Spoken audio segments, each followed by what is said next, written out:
প্রিয় মুক্তিকামী ছাত্র জনতা, আমরা দেখতে পাচ্ছি যে আমাদের এই অভ্যুত্থান এবং বিপ্লবের পরেই দেশে অরাজকতা নাশকতা করছে ফ্যাসিস্ট এবং তাদের দোসররা। আমরা দেখতে পাচ্ছি যে বিভিন্ন জায়গায় এখন গোলাগুলি চলছে, মন্দিরে হামলা হচ্ছে এবং নাশকতা ও লুটপাট করছে। আমরা মনে করি আমাদের যে ছাত্র নাগরিকদের অভ্যুত্থান তাকে নস্যাৎ করার জন্যই পরিকল্পিতভাবে এই ধরনের ঘটনা হচ্ছে।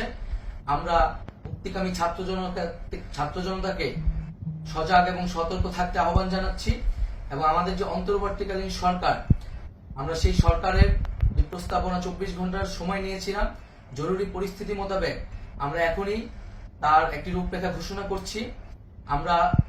আমরা সিদ্ধান্ত নিয়েছি যে সর্বজন গ্রহণযোগ্য আন্তর্জাতিক খ্যাতিসম্পন্ন নোবেল পুরস্কার বিজয়ী ডক্টর মোহাম্মদ ইউনূসকে প্রধান উপদেষ্টা করে অন্তর্বর্তীকালীন সরকার গঠন করা হবে এবং ডক্টর মোহাম্মদ ইউনূসের সাথেও আমাদের কথা হয়েছে।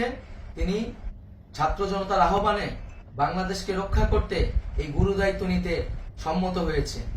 আমরা সকালের মধ্যেই আমরা এই সরকার গঠনের প্রক্রিয়া দেখতে চাই।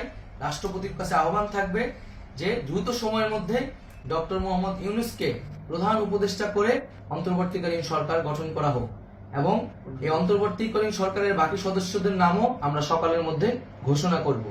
প্রিয় বন্ধুগণ, দেশে যে অরাজকতা চলছে, মানুষের জীবনে নিরাপত্তাহীনতা চলছে, সেজন্য আমরা রাষ্ট্রপতির কাছে আহ্বান জানাচ্ছি দেশে আইন শৃঙ্খলা পরিবেশ ফিরিয়ে আনার জন্য দ্রুত সময়ের মধ্যে কার্যকর ব্যবস্থা নিতে হবে এবং আইন শৃঙ্খলা বাহিনীকে সহযোগিতা করার জন্য মুক্তিকামী ছাত্র জনতাও রাজপথে থাকবে এবং অন্তর্বর্তীকালীন সরকার গঠন না হওয়া পর্যন্ত মুক্তিকামী ছাত্র জনতাকে রাজপথে থেকে তাদের যে অভ্যুত্থান, সেই অভ্যুত্থানকে রক্ষা করতে হবে।